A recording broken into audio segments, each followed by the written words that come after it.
Félix Tshisekedi, vous avez vécu en Belgique en exilé, puis en opposant. Vous y revenez en président de la République démocratique du Congo. Lorsque vous débarquez ici dans les années 80, fuyant le régime de Mobutu, vous avez à peine 22 ans.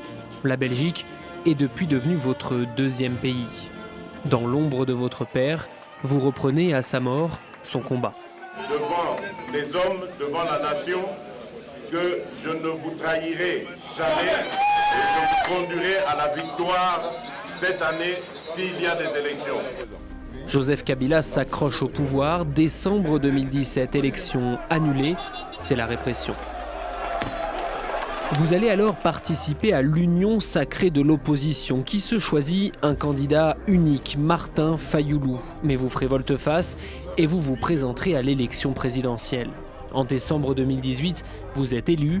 Martin Fayoulou conteste votre victoire. C'est ni plus ni moins un coup d'État constitutionnel, car il porte à la magistrature suprême un non-élu. Une partie de la communauté internationale, après avoir remis en cause votre victoire, se range finalement derrière vous.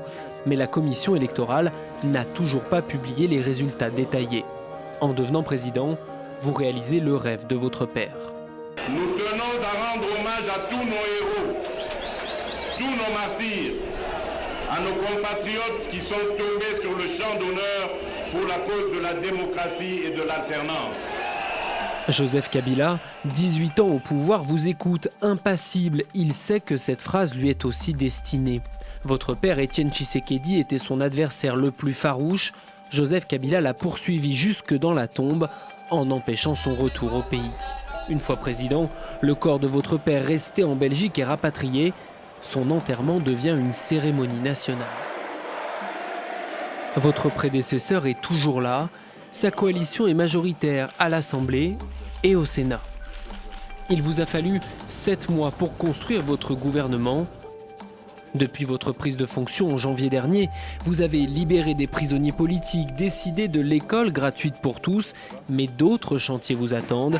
La sécurité, la lutte contre Ebola et la grande pauvreté dans votre pays, qui regorge pourtant de ressources.